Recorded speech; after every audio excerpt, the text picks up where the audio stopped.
Olá, meu nome é Marcos Cordeiro Pires, eu sou professor do Departamento de Ciências Políticas e Econômicas da Unesp no campus de Marília. Eu estou fazendo esse vídeo com o objetivo de destacar 4 mudanças fundamentais decorrentes da crise do coronavírus e também da grande depressão mundial que se avizinha. A primeira questão é: qual a importância da informação? A segunda: qual a importância da ciência e do conhecimento na sociedade atual? A terceira: qual a importância do Estado no estado atual?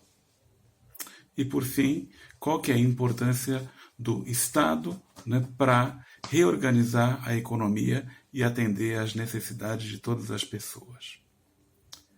A primeira coisa que chama a atenção, particularmente para você que está vendo esse vídeo por WhatsApp ou outra mídia social, é o fato de que nos últimos 4, 5 anos nós somos bombardeados por mentiras a todos os momentos. Chegou-se a impressão de que não existia mais fato, apenas interpretações. Todos vocês já devem ter recebido uma enorme quantidade de correntes que colocam teorias conspiratórias, que mentem descaradamente, que torcem a realidade. Recentemente, uma pessoa postou um vídeo no Ceasa de Belo Horizonte, tentando criar pânico nas pessoas, dizendo que as atividades do Ceasa estavam suspensas, que teria crise de desabastecimento e vai por aí. É uma situação ruim, Mas se tem alguma coisa boa nessa crise, é o fato de que a informação voltou a ter a importância que sempre teve. Ninguém aqui está se guiando por uma teoria A, teoria B, um remédio novo, um determinado tipo de oração que vai nos livrar desse vírus tão terrível e que a gente vê a todo momento que está dizimando, milhares de pessoas no mundo inteiro e inclusive no Brasil. Então, a informação correta, a leitura, o conhecimento, ele passa a ter uma importância maior nesse momento. Porque se as pessoas se guiarem por preconceito e pela ignorância, a situação que hoje está ruim, ela poderá ser muito pior no futuro. Mas como foi colocado recentemente numa pesquisa, essas correntes de WhatsApp são desacreditadas por 88% das pessoas. Espero que você reflita sobre isso. A segunda questão importante diz respeito ao papel da ciência. Porque ninguém vai resolver um problema enorme de epidemia sem ter conhecimento de física, sem ter conhecimento de química, sem ter conhecimento de biologia, sem ter capacidade de construir equipamentos para ajudar as pessoas a respirarem, sem ter capacidade de desenvolver remédios, que ajudem, no tratamento da epidemia.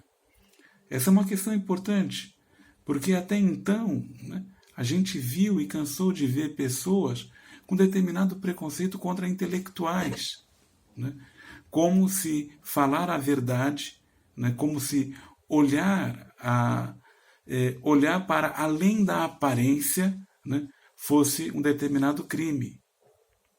Justamente essas pessoas, que acreditam que a Terra é plana, que acreditam que o homem não foi à Lua, são pessoas essas, que hoje estão sendo ridicularizadas pela realidade. Ou a gente trabalha com a ciência, para conhecer não apenas os mistérios, envolvidos no coronavírus, mas também todos outros problemas muito importantes que afligem a nossa sociedade. Pensemos, por exemplo, na questão da economia ou na questão da sociologia.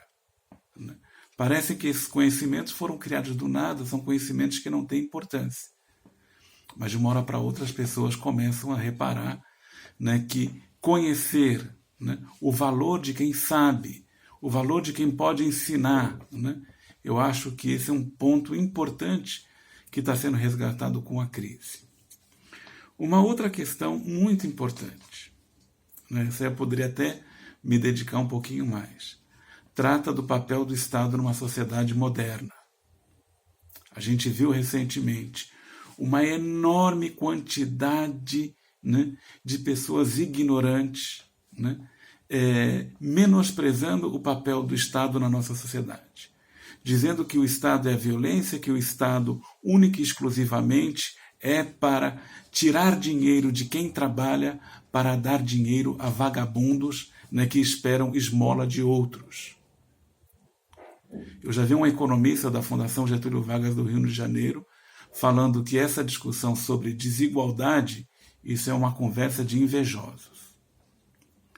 Nós já vimos um monte de meninos, né, que reproduzem determinadas teorias como papagaios, né, dizendo que deveria acabar com o sistema público de saúde, de acabar com o sistema público de educação e, né, oferecer supostamente voucher para que os indivíduos pudessem encontrar, né, o serviço que melhor lhes conviesse. Faço a pergunta para todos, né, de que adiantaria o voucher? De que adianta, né, nós estamos prestes a ter uma enorme quantidade de leitos de hospitais ocupados com doentes do coronavírus? De que adianta, né, ter um monte de dinheiro? De que adianta a pessoa se fechar dentro de casa, né, se em qualquer momento, em qualquer lado, para onde ele caminhar, ele vai encontrar uma epidemia? O Ministério de Saúde ou Ministérios de Educação não foram criados por favores de ninguém, foram criados por necessidade. Tentem imaginar o tamanho do favelão que era Paris ou Londres no começo do século XIX, né, quando estava alvorecendo a Revolução Industrial. Imagine naquelas enormes favelas quando tinha uma epidemia de varíola, uma epidemia de peste bubônica, uma epidemia de tifo, uma epidemia de gripe. Quantas pessoas eram dizimadas? Imagine que o sistema de saneamento das pessoas era a janela. Era fazer as necessidades num pinico e jogar isso pela janela para as ruas. Ora, é uma questão de civilidade imaginar a construção de sistemas de saúde que possam proteger toda a comunidade, independentemente do dinheiro. Da mesma forma, a questão da educação.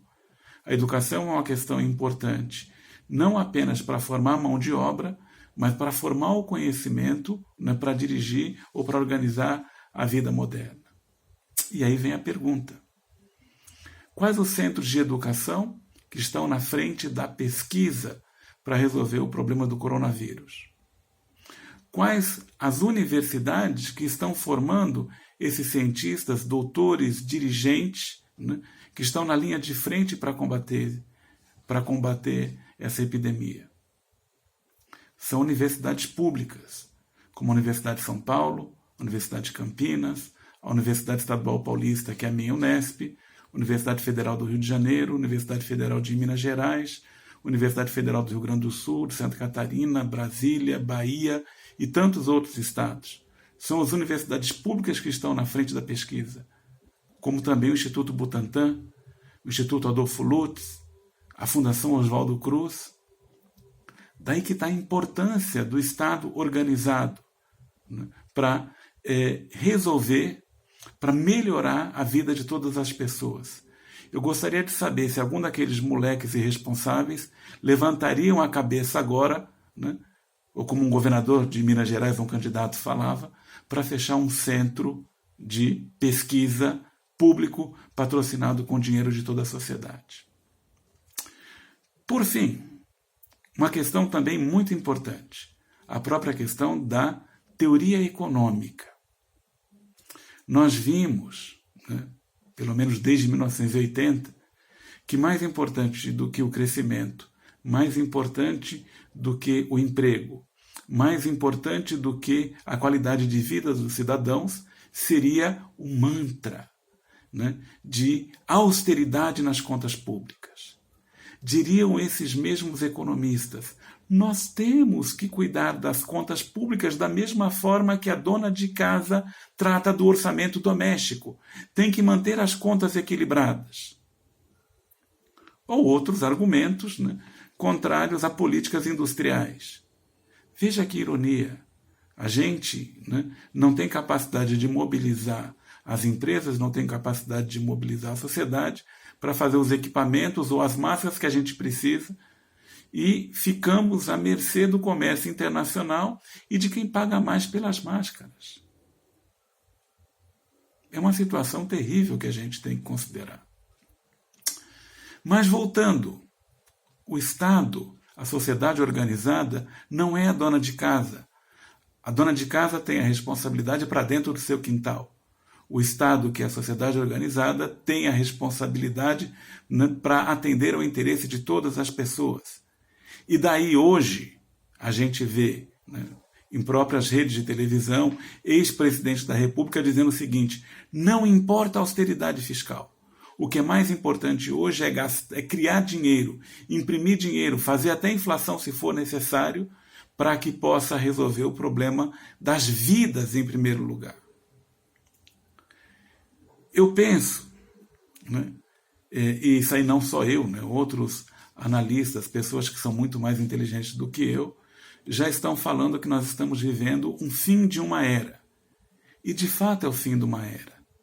Talvez esse fim de era marque o fim de um ciclo, né, de egoísmo, né, de individualismo, de concentração de renda, de destruição do Estado, de destruição da vida comunitária, e nós passemos a um novo ciclo, né, social, né, em que a economia se subordine à necessidade das pessoas, em que a economia se subordine à própria capacidade de reprodução do meio ambiente, e que, em última instância, que a economia ela atenda à felicidade humana. Muito obrigado por assistir o vídeo até aqui. Um grande abraço.